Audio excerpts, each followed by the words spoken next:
Assalamualaikum warahmatullahi wabarakatuh. Alhamdulillahirrahmanirrahim wa bihi nasta'in wa ala umuri dunya waddin. Wassalatu wassalamu ala asrafil anbiya'i wal mursalin Sayyidina Muhammadin wa ala alihi wa sahbihi ajma'in amma ba'du. Baik, mari kita lanjutkan kuliah kita.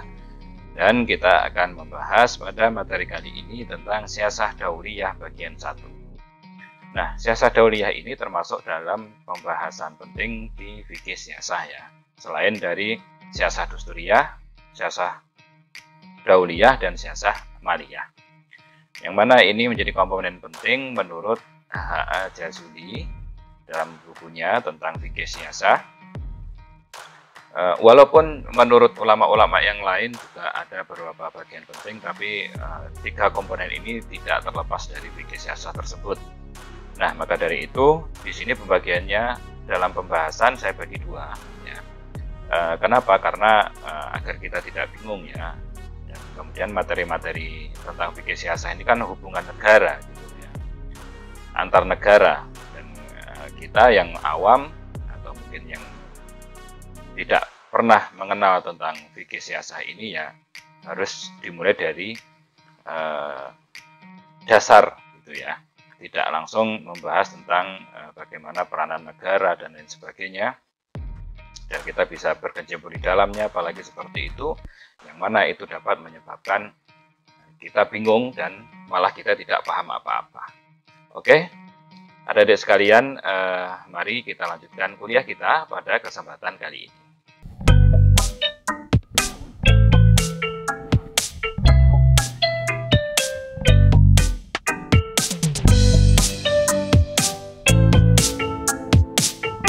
Nah, adik-adik sekalian, yang pertama pasti kita akan membahas tentang istilah dulu ya. Kita akan mendudukkan istilah ini sesuai pada tempatnya.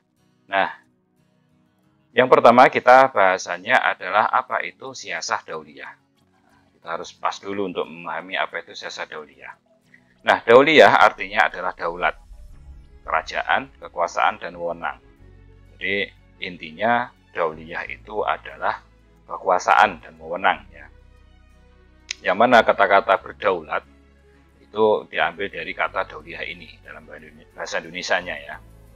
Nah, kemudian siasah dauliyah yaitu kekuasaan kepala negara untuk mengatur antara warga negara dengan lembaga negara dari negara yang satu dengan warga negara dan lembaga negara dari negara lain.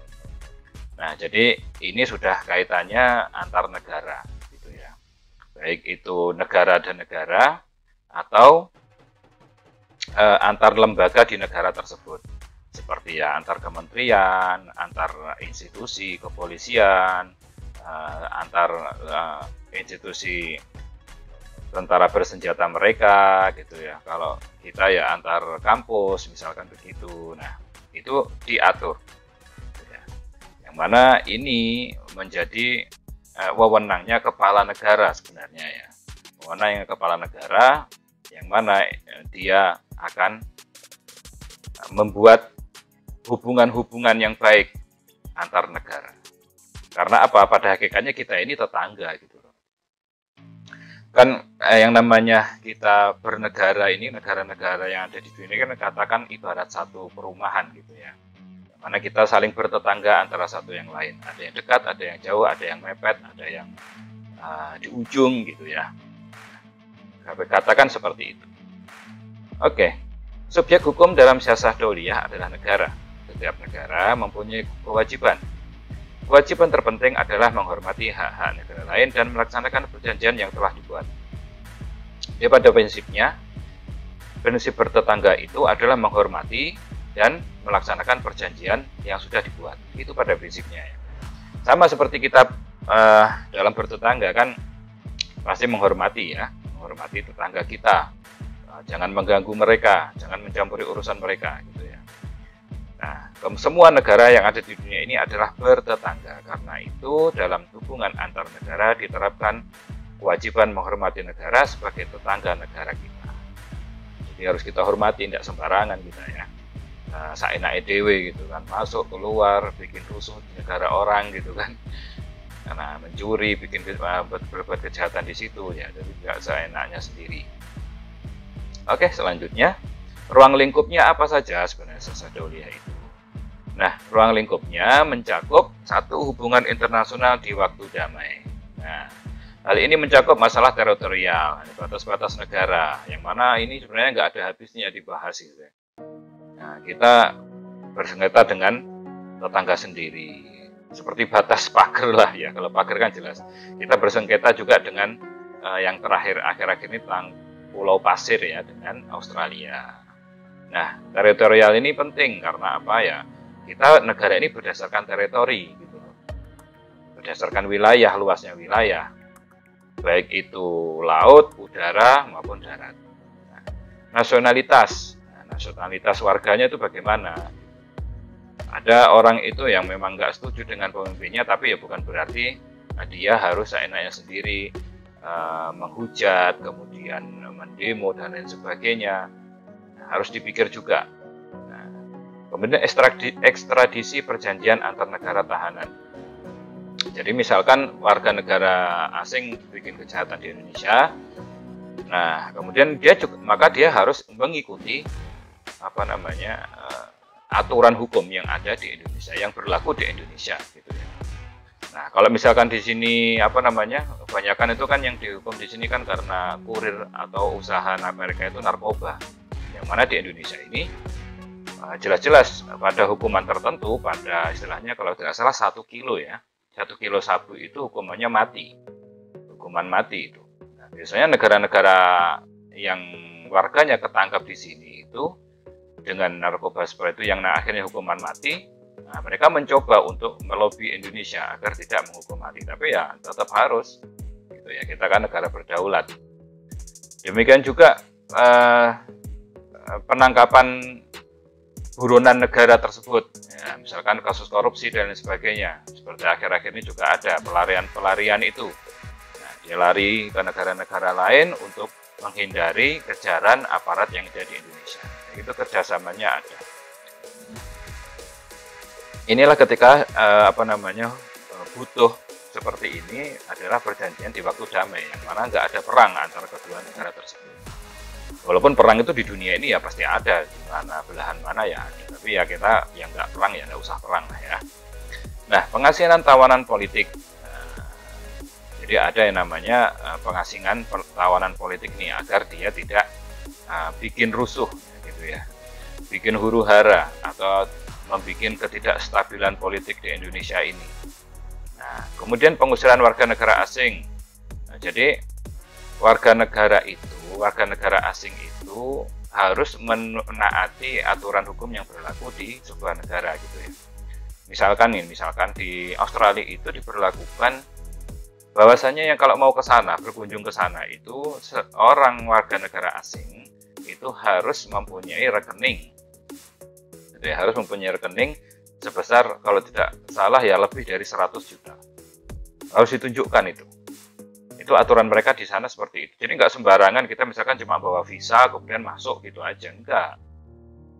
Nah, bawa paspor sama visa masuk gitu, enggak. Tapi kenapa kok memperlakukan seperti itu? Karena takutnya nanti kalau dia kehabisan uang di sana, atau dia itu berbuat kalau dia itu terjadi kejahatan pada dirinya, itu dia ada uang satu ya buat pulang dan lain sebagainya, buat keperluan di sana gitu. Kalau dia nggak bawa uang terus gimana? Nanti dia akan bikin kejahatan di negara tersebut. Nah, maka ini mereka mengantisipasinya seperti itu. Walaupun ya seperti contoh tadi di Australia itu tidak semua itu boleh masuk dan tidak semua juga harus punya rekening yang banyak seperti contoh ya pelajar, nggak mungkin punya rekening sebanyak itu gitu ya. Tapi kan dia mau belajar di sana. Nah, dan lain sebagainya. Dan hubungan antara warga negara dengan lembaga negara dari negara lain. Nah, antar lembaga tadi sudah saya sampaikan, baik itu institusi, kementerian, kampus, dan lain sebagainya ya. Oke, selanjutnya. Hubungan internasional di waktu perang. Nah, di waktu perang ini memang ada aturan-aturannya sebenarnya dalam perang itu ya. Perang buat apa dan lain sebagainya. Nah, ini bagaimana hubungan internasional di waktu perang. Ya, hal ini mencakup perang untuk mempertahankan diri. Jadi namanya perang itu nggak harus ekspansi atau agresi, menyerang gitu Karena pada prinsipnya di Indonesia itu bukan negara agresor gitu ya. Bukan negara yang tipe menyerang. Kalau yang menyerang itu ya seperti Amerika, Rusia, Jerman, Inggris, Prancis gitu ya. Cina gitu ya, itu agresor, dia nyerang dia. Jepang gitu ya. Dulu Jepang ya. Nggak tahu loh sekarang ya. Nah, atau dakwah. Nah, perang itu juga untuk dakwah bisa. Boleh. Nah, aturan perang dan organisasi pertahanan, aturan perang. Nah, aturan perang itu gimana? Nah, diatur dalam hubungan internasional itu. Apakah dia harus membumi hanguskan semua yang ada di situ gitu ya, dengan rudalnya, amunisinya dan semuanya lah. Nah, terus nanti warganya harus gimana, mereka hidupnya gimana, kan kasihan warga yang tidak ngerti apa-apa terdampak. Tidak sembarangan gitu ya. Dan organisasi pertahanan. Nah, hubungan internasional itu kaitannya dengan organisasi pertahanan yang mana itu diwakili oleh institusi TNI kalau di Indonesia gitu ya. Pertahanan negara yang paling luar itu ya TNI itu. Nah, mereka istilahnya menjaga keutuhan dan kedaulatan NKRI gitu ya, baik dari darat, udara maupun laut. Maka sangat membutuhkan dana yang sangat banyak sekali, anggaran yang sangat banyak sekali untuk organisasi pertahanan ini, dari strukturalnya, membeli alat sisanya ya, alat sistem persenjataannya dan lain sebagainya. Oke. Netralitas. Nah, netralitas itu Indonesia itu kan negara non blok dulu ya. Ketika zaman Soekarno itu dia negara non blok karena ternyata di dunia ini negara-negara itu ada yang blok-blok gitu ya. Sama seperti kompleks perumahan gitu kan, ada blok sana, blok sini, blok utara, blok selatan gitu ya. Sama di dunia ini juga negara-negara non blok ngeblok yang dipimpin. Kalau dalam perang dingin itu kan ada Amerika dan Rusia. Mana yang pro Rusia, mana yang pro Amerika. Nah, kalau Indonesia netral, harus netral ya kan. Karena kalau netral itu bisa kemana-mana gitu. Bisa ke Rusia, bisa menjalin hubungan dengan Rusia, bisa dengan Amerika juga bisa. Dia tidak terikat blok tertentu. Nah, ini penting netralitas ini. Yang keempat, penghentian peperangan. Nah, jadi istilahnya bagaimana kita berperan untuk perdamaian dunia. Itu loh. Ya, dengan kunjungan, kemudian negosiasi dengan pihak-pihak yang berperang seperti Pak Jokowi kemarin pergi ke Ukraina dan ke Rusia gitu kan.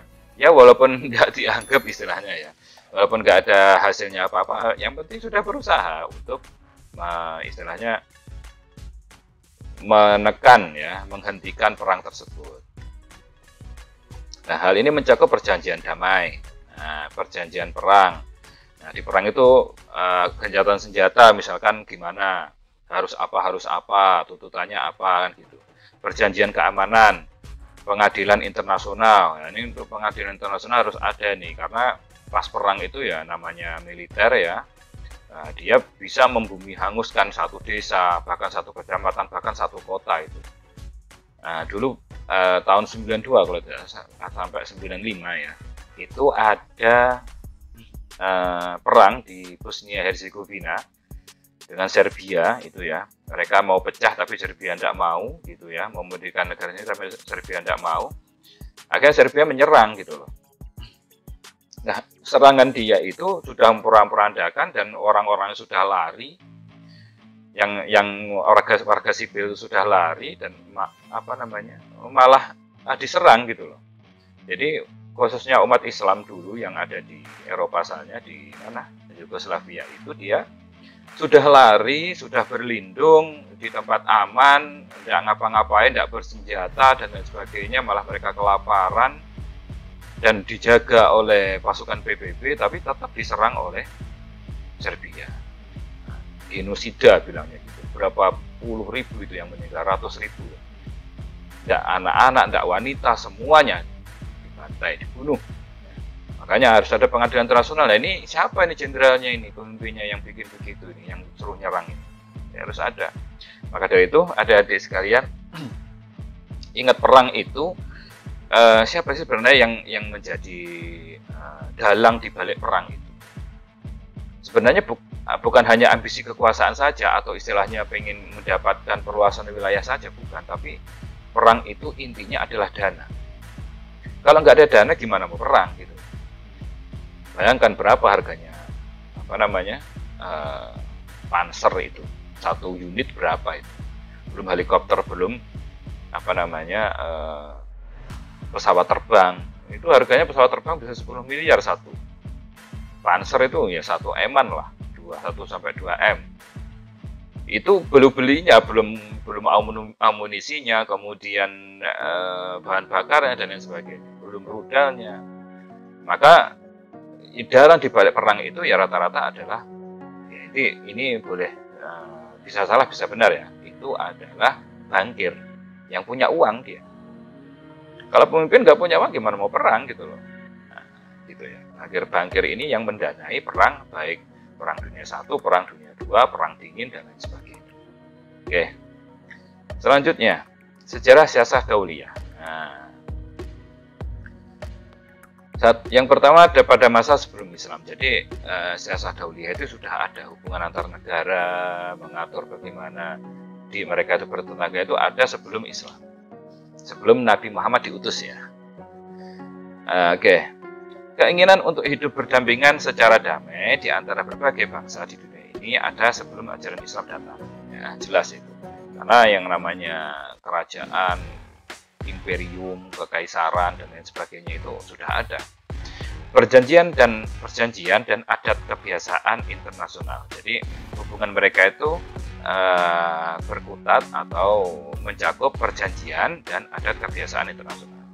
Jadi dua sumber terpenting dalam hubungan damai antar negara masa ini. Nah, walaupun demikian, gejala hubungan antara negara yang sering terjadi pada saat itu lebih banyak ditandai peperangan. Jadi penyelesaian sengketanya ya, penyelesaian sengketa itu condong kepada perang. Dikit-dikit perang gitu. Beda dengan sekarang. Kalau sekarang kan perjanjiannya apa ya, damai lah intinya, dengan lobby politik, dengan musyawarah ya. Jadi bukan langsung serang sana serang sini enggak. Karena orang juga mikir sekarang itu. Nah, biaya, kemudiannya warga sipil yang dikorbankan gitu ya. Jadi akan lebih banyak kerugiannya daripada yang didapatkan. Masalah sepele saja, misalkan masalah TKI perang dengan Malaysia gitu kan. Tidak lucu gitu ya. Perjanjian, contoh ini ya, perjanjian antara Ramses III, Fir'aun Raja Mesir. Jadi ini bukan Fir'aunnya musuhnya Nabi Musa, bukan ya. Jadi Fir'aun itu kan nama untuk istilahnya raja ya, sebutan untuk rajanya di Mesir gitu ya. Nah, namanya Fir'aun, sebutannya Fir'aun. Fir'aun 1, 2, 3, 4, 5, 6, 7, 8, 9, 10 dan seterusnya. Nah, dengan Khita, Raja Asia Kecil. Nah, ini Persia ya, Raja Asia Kecil pada abad ketiga sebelum Masehi. Ini merupakan perjanjian yang paling tua di antara kedua negara. Jadi ada perjanjian antara mereka karena mereka wilayahnya berdekatan, bertetanggaan gitu ya. Nah, isi perjanjian tersebut antara lain tentang penghentian peperangan dan perjanjian ekstradisi bagi rakyat yang lari dari negaranya dari negara asalnya. Jadi mereka juga istilahnya bertetangga kok tengkar terus gitu ya. Dan nggak bagus juga gitu. Dan apa namanya, biasanya yang lari-lari ini dia karena ada masalah di negara tersebut akhirnya dia nggak mau tanggung jawab, lari ke negara yang lain gitu. Nah, ini harus dikembalikan dan diproses di negara asalnya atau bagaimana. Yang penting sudah ada perjanjian itu antara Ramses III dan Khita gitu ya. Oke, selanjutnya. Nah, pada masa Islam. Nah, bagaimana pada masa Islam sendiri? Pada umumnya, para penulis hukum internasional jarang sekali mengemukakan peran atau pengaruh hukum Islam terhadap hukum internasional. Padahal kekuasaan sosial politik Islam pada masa kurang lebih 700 tahun Islam pernah berkuasa dan bersentuhan dengan budaya Romawi Timur di Damaskus dan masih banyak lagi. Jadi, yang namanya Islam itu ya, nggak tahu ini dideskripsikan atau bagaimana. Kalau sampean baca buku-bukunya tentang hukum internasional, tentang sejarah pemerintahan, tentang sejarah hukum pun ya istilahnya. Itu kalau yang ngarang orang Barat, ya, orang Eropa, non-Muslim, orang Eropa non-Muslim, ya, itu rata-rata nggak mencantumkan Islam. Jadi mereka itu kalau sejarah meruntutnya ya Yunani, kemudian Romawi, baru nanti loncat ke abad 15. Di mana teknologi sudah ditemukan, mesin uap sudah ditemukan. Nah, terus 700 tahun itu kemana itu dunia itu? Nggak ada. Nah, gitu ya, lucu ya. Nah, itu ya enggak semua, tapi rata-rata begitu. Sampean baca-baca itu yang ya berbahasa Inggris ya. Tapi sudah banyak diterjemahkan dalam bahasa Indonesia itu seperti itu. Gitu. Jadi Islam itu seakan-akan tidak ada peran sama sekali, dianggap tidak ada. Gitu, intinya. Nah, ini apalagi tentang penulis hukum internasional. Nah, maka dari itu Ali Mansur ya berpendapat bahwa hukum Islam besar pengaruhnya terhadap hukum internasional. Nah, jadi hukum internasional tentang bertetangga ini Islam mempunyai pengaruh karena Islam itu pada dasarnya damai dia. Asasnya kan damai, bukan malah nyerang dan menguasai tempat-tempat kan. Nah, yang pertama di antara berbagai peradaban yang ada di dunia ini dapat dipastikan bahwa peradaban yang terdahulu akan memberikan pengaruh kepada peradaban yang akan datang kemudian. Jadi kebudayaan Islam akan memberi pengaruh kepada budaya Barat yang akan datang. Jadi apa yang ada di Barat sekarang itu sebenarnya juga banyak mengadopsi ya, baik itu sistem hukumnya, kemudian teknologinya, peradabannya dan lain sebagainya itu dari Islam. Nah, kalau enggak terpengaruh dengan peradaban sebelumnya tidak mungkin juga gitu loh. Nah, yang kedua, selain sentuhan-sentuhan budaya pada waktu damai, terutama dengan melalui perguruan Islam pada masa itu, seperti telah disinggung, terjadi pula sentuhan budaya antara Islam dan Barat pada waktu perang, yaitu perang salib. Jadi ketika perang salib itu kan perang suci bagi umat Kristiani untuk merebut tanah Yerusalem, Baitul Maqdis yang ada di Palestina. Jadi di situ terjadi perang salib itu selama 200 tahun ya, itu 8 kali pertemuan lah ya istilahnya. Nah, mereka itu kalah terus gitu ya, kalah atau mungkin menang sekali 2 kali saja. Yang itu kalah semua sampai akhirnya kalah ya oleh Salahuddin Al-Ayyubi itu, diusir semua, gitu ya. Semuanya disuruh pulang, nggak dibunuh, semua disuruh pulang. Ayo pulang, balik ke negaramu sendiri sana. Tuh, balik ke daerah asal. Jadi memang kita dari awal memang ajarannya itu damai, untuk damai, bukan malah menghancurkan gitu ya. Nah, dasar-dasar siasah dauliyah. Kita yang belajar fikih siasah harus ngerti dasar-dasarnya apa sih siasah dauliyah itu. Satu, kesatuan umat manusia. Jadi umat manusia itu ingat satu ya. Umat manusia itu satu. Hai manusia, ini dalilnya. Sesungguhnya kami menciptakan kamu dari seorang laki-laki dan perempuan dan menjadikan kamu berbangsa-bangsa dan bersuku-suku supaya kamu saling kenal mengenal, gitu ya. Saling kenal mengenal, saling tolong menolong, saling bertoleransi, saling bahu-membahu dalam membangun peradaban, gitu loh. Nah, dan seterusnya yang mana ini ada di surat Al-Hujurat ayat 13. Juga ada yang lain, surat An-Nisa ayat 1, surat Ar-Rum ayat 22 dan lainnya. Nah, ini asas yang pertama, dasar yang pertama. Yang kedua, dasarnya adalah keadilan. Nah, ini berlandaskan sesungguhnya Allah menyuruh kamu berlaku adil dan berbuat kebajikan. Ini perintah dari Allah.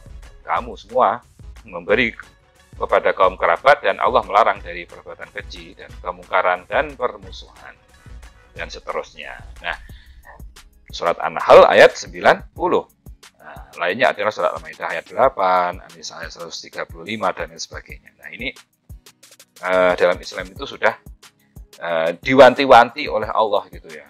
Kamu yang Islam harus melaksanakan asas-asas ini, dasar-dasar ini. Kemudian selanjutnya adalah persamaan. Persamaan ini surat An-Nahl ayat 97, yaitu barang siapa yang mengerjakan amal soleh baik laki-laki maupun perempuan dalam keadaan beriman, maka sesungguhnya kami akan berikan kepadanya kehidupan yang baik dan sesungguhnya kami akan beri balasan kepada mereka dengan pahala yang lebih baik dari apa yang telah mereka kerjakan. Jadi di sini persamaan Kak, antara laki-laki dan perempuan sama ya. Nah, bukan berarti laki-laki lebih amal salehnya lebih pahalanya lebih banyak daripada perempuan. Nah, padahal amal salehnya sama. Nah, kemudian yang keempat, ada kehormatan manusia. Manusia itu sesuatu yang terhormatnya, tidak boleh dilukai, dicederai, didolimi. Orang-orang yang beriman, janganlah sekumpulan orang laki-laki merendahkan kumpulan yang lain. Boleh jadi yang ditertawakan itu lebih baik dari mereka, dan seterusnya. Ini ada di surat Al-Hujurat ayat 11, yang mana ini menjadi landasan bahwasanya semua manusia itu mempunyai kehormatan, tidak layak dihina, tidak layak direndahkan, dan lain sebagainya. Oke, kita harus menghormati ya. Nah, jangan mentang-mentang punya duit, jangan mentang-mentang lebih kaya, lebih fisiknya lebih cantik, lebih ganteng, lebih pinter misalkan, terus kita merendahkan orang lain. Jangan. Karena apa? Bisa saja orang lain itu lebih baik daripada kita. Oke. Selanjutnya ada 5 toleransi yang menjadi dasarnya surat ayat 34. Dan tidaklah sama kebaikan dan kejahatan. Tolaklah kejahatan itu dengan cara yang lebih baik. Jadi kita membalas kejahatan itu dengan yang lebih baik. Kurang apa damainya Islam itu? Orang jahat disuruh baikin, bayangin ya. Nah, bukan suruh membalas yang setimpal, enggak. Orang jahat suruh baikin malah. Nah, 6, kerjasama kemanusiaan. Nah, ini berdasarkan hadis, kita sama sesama manusia harus saling kerjasama ya. Allah akan selalu menolong hambanya selama hambanya menolong saudaranya. Hadis riwayat Bukhari, hadis riwayat Muslim. Wallahu fi aunil abdi maka al abdu fi aunil akhihi. Jadi kalau kita menolong orang lain, maka Allah akan dalam posisi kita, memihak kita. Yang ketujuh, kebebasan dan kemerdekaan. Jelas, itu bebas ya. Sampai direnggut kebebasannya itu, baik kebebasan berpikir, beragama, menyatakan pendapat, menuntut ilmu, dan memiliki harta. Jadi jangan diganggu ya, hartanya, kehormatannya, kemudian darahnya jangan diganggu. Yang kedelapan, akhlak yang baik. Jelas, asasnya saudara akhlak yang baik. Kita harus baik akhlaknya kepada tetangga-tetangga kita ya. Berdasarkan hadis, sayangilah yang di bumi, maka Allah akan menyayangimu. Hadis riwayat Abu Daud. Irhamu man fil ardi yarhamukum man fis sama. Tebarlah kasih sayang kepada makhluk yang ada di bumi, maka yang di langit akan menyayangimu, maka Allah akan menyayangimu, maka malaikat-malaikat akan menyayangimu. Nah, selanjutnya hubungan internasional waktu damai. Nah, tadi kan kita bahas ruang lingkupnya, bahwasanya di situ ada hubungan internasional di waktu damai. Kita akan bahas sedikit ya. Oke, hak asasi membagi dunia dalam sudut pandang negara ada 2. Jadi di dunia sekarang ini ya, pada zaman sekarang ini, zaman kita ini, dunia itu gimana sih gitu loh. Negara-negara berdasarkan teritorial ini gimana sih? Nah, hak asasi membaginya menjadi 2. Yang pertama, al-alam al-islami atau dunia Islam. Jadi dunia Islam ya. Itu terdiri dari satu daulah Islamiyah namanya, atau negara Islam atau Islamic States. State contoh itu adalah Brunei Darussalam, kemudian Saudi Arabia, walaupun sistemnya kerajaannya dia, tapi dia daulah Islamiyah, negara Islam, Islamic States namanya. Yang kedua ada Baldah Islamiyah atau negeri Muslim, atau negara-negara yang mayoritas penduduknya beragama Islam, atau Muslim countries. Nah itu ya, namanya Baldah Islamiyah atau negeri Muslim. Seperti apa ya, kita Indonesia, Pakistan gitu ya, lagi Irak, Syam, Syria ya, Mesir, itu sama. Yang kedua, al-a'lam al-ahdi, yaitu negara-negara yang berdamai dengan negara Islam. Nah, jihad lebih diarahkan kepada perjuangan di bidang ilmu pengetahuan dan teknologi serta perjuangan menuju ketakwaan pada Allah Ta'ala. Jadi jihad kalau dulu itu perang, ya, perang fisik, tapi sekarang lebih diarahkan kepada ilmu pengetahuan. Kita berlomba-lomba, ya, menemukan sesuatu yang baik digunakan untuk kehidupan manusia ini dan teknologi, saintek, ya, teknologi terbaru, serta perjuangan menuju ketakwaan Allah Subhanahu wa Ta'ala. Nah, hukum asal atau asas dari hubungan internasional adalah perdamaian. Ingat, ya, perdamaian. Karena Islam itu damai, cinta damai. Maka jadikan asas. Pokoknya gimana caranya jangan perang lah. Gitu.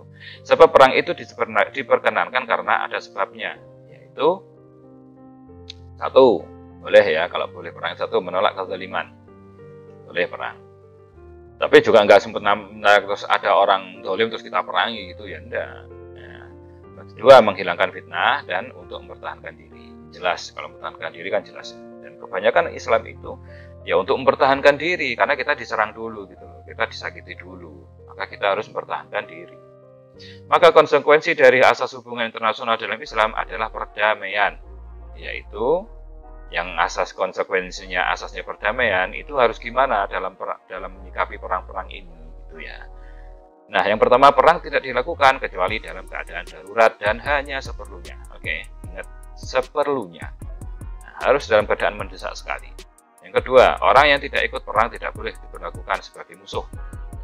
Nah, jadi yang nggak perang ya jangan dibunuhi gitu loh.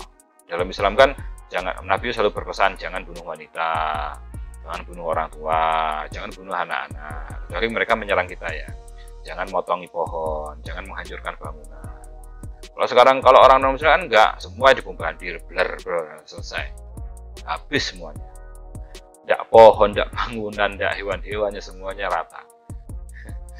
Apalagi sekarang dengan banyaknya senjata pemusnah massal ya. Pemusnah massal. Baik senjata atom, senjata nuklir, virus-virus dan lain sebagainya. 3. Segera menghentikan perang jika salah satu pihak cenderung damai. Jadi kalau sudah kelihatan mau menyerah, sudahlah damai, jangan dilanjutkan ya. Yang keempat, memperlakukan tawanan perang secara manusiawi. Jadi secara manusiawi, jangan malah disiksa diri, apa ya istilahnya, diperlakukan seperti binatang, jangan. Oke. Nah, selanjutnya perjanjian internasional. Nah, dalam hubungan internasional waktu dahulu itu ada perjanjiannya. Nah, perjanjian dalam siasat dauliyah adalah sah dan mengikat jika memenuhi 4 syarat. Nah, jadi kita kalau mempunyai janji atau kesepakatan dengan negara-negara lain itu sah dan mengikat, itu harus dipatuhi kedua negara ini. Jika memenuhi 4 syarat. Apa? Yaitu yang pertama, yang melakukan perjanjian memiliki kewenangan, yaitu kepala negara. Jelas. Nggak mungkin kita ujuk-ujuk kita janji dengan negara Malaysia gitu. Nah, kamu siapa? Ya harus kepala negara dong gitu ya. Atau istilahnya kepala instansi yang mewakili kepala negara tersebut. 2. Kerelaan. Harus sama-sama rela, harus sama-sama ridho ya. Jika dalam perjanjian tersebut ada penipuan, kesalahan, dan paksaan, maka hal-hal tersebut memberi pengaruh kepada sah atau tidaknya perjanjian. Jadi kalau sampai ada pelanggaran di perjanjian tersebut, nah, maka istilahnya ya berarti perjanjiannya nggak sah, bisa saling serang gitu loh. Maka jangan sampai kita menjadi orang yang suka istilahnya merusak perjanjian. Gitu ya. Kalau dalam konteks keluarga itu bikin cerai orang misalkan, jangan ya, dosa sekali, itu dosa besar. Apalagi ini konteksnya negara dan korbannya nanti tidak hanya 1-2 nyawa gitu loh ya, kalau sampai perang. 3. Ini isi perjanjian dan objeknya tidak dilarang oleh syariat Islam. Ya, jelas lah ya. Dan perjanjian misalkan apa? Kalau masalah jual beli babi ya karena Indonesia itu warganya ada yang bukan Islam ya, apa-apa ya. Gimana lagi? Kita kan bukan negara berdasarkan syariat Islam, tapi kita negara yang mayoritas Islam, negara Pancasila. 4. Penulisan perjanjian. Nah, perjanjian penting harus tertulis, jadi harus ada tertulis ya. Tidak mungkin, jangan janji-janji tok, ngobrol-ngobrol tok, gini jangan. dan dalam perjanjian yang isinya merupakan kesepakatan dan janji masing-masing pihak. Jadi dalam isinya itu tertulis ada perjanjian di A begini-begini, yang negara B begini-begini. Nah, yang mana janji itu terjadi take and give, saling memberi dan menerima. Harus ada yang saling memberi dan menerima. Jangan yang satu nuntut harus begini karena negara satunya lagi, sedangkan dia tidak bisa ngapa-ngapain. Ada intervensi, tidak bisa, tidak sah nanti perjanjiannya ya. Nah, oke, selanjutnya. Dari segi waktu ada perjanjian selamanya mu'abad dan ada perjanjian sementara mu'abad. Nah, yang sementara itu seperti perjanjian Inggris dan Cina tentang Hong Kong. Jadi dulu kan Inggris jajah Cina ya, terutama di Hong Kong, dan Hong Kong itu menjadi istilahnya ya tempatnya markasnya Inggris dulu. Ya. Jadi di situ Hong Kong ini mau melepaskan dari Cina kalau tidak salah ya. Padahal ya orangnya sama-sama Cinanya, gitu. Nah, saya tidak tahu apa yang menjadi perjanjian mereka antara Cina dan Inggris untuk masalah Hong Kong ini, yang mana di sini pasti ada sebuah perjanjian di mana di situ Inggris tidak mau melepaskan pengaruhnya juga, gitu intinya. Dan itu sampai berapa puluh tahun, gitu, sampai 50 tahun atau mungkin 70 tahun bahkan ya. Dan juga Mesir tentang terusan Suez. Jadi terusan Suez itu adalah penghubung antara benua Afrika dan benua Asia, yang mana itu ada di daerah Mesir situ. Nah, di situ di terusan Suez inilah terjadi istilahnya lalu lintas laut. Kapal-kapal besar, tanker-tanker itu baik membawa peti kemas atau membawa minyak bumi atau kapal pesiar yang besar-besar itu melewatnya di situ, daripada dia dari Eropa itu mau ke Asia itu ngelewatin muterin benua Afrika. Nah, entah apa di situ perjanjiannya, saya tidak tahu juga, kurang tahu detailnya. Tapi di situ ada perjanjiannya itu berjangka, gitu ya, punya limit. Nah, selanjutnya perjanjian terbuka dan tertutup. Jadi perjanjian ada yang terbuka, ada yang tertutup. Terkadang perjanjian itu terbuka bagi semua negara yang ingin turut serta dalam perjanjian tersebut. Nah, seperti perjanjian tentang pengakuan pos, itu kan tentang komunikasi nih ya, telegraf atau radio di antara sejumlah negara. Jadi ini perjanjian terbuka ya, semua negara bisa mengakses lah intinya. Dan mereka memakai itu semua. Nah, di antara sejumlah negara untuk dapat memanfaatkan dengan menaati syarat-syarat yang ditentukan. Jadi ya harus ada syarat-syaratnya sendiri, ada ketentuannya sendiri. Oke, selanjutnya menaati perjanjian. Nah, ini harus ditaati namanya perjanjian ya. Kaum muslimin wajib menaati perjanjian yang dibuat oleh perorangan ataupun negara selama tidak menghalalkan yang haram dan mengharamkan yang halal. Jadi itu yang harus kita pegang erat-erat. Kita ini generasi yang penerus gitu. Kita bukan generasi yang perintis, bukan. Jadi yang berjuang itu kakek-kakek kita, dan kita sekarang tinggal menikmati dan meneruskan perdamaian yang sudah diciptakan ini. Jangan sampai kita bikin rusuh, malah bikin rusuh di negara sendiri gitu kan. Nah, karena demokrasi kita bisa menyampaikan unek-unek kita, aspirasi kita dengan cara-cara yang baik dan elegan. Nah, oke, adik-adik sekalian, itulah dapat saya sampaikan pada kesempatan kali ini. Semoga bermanfaat, dan kalau ada yang kurang atau yang salah, silakan tambah di kolom komentar. Terima kasih atas perhatiannya. Assalamualaikum warahmatullahi wabarakatuh.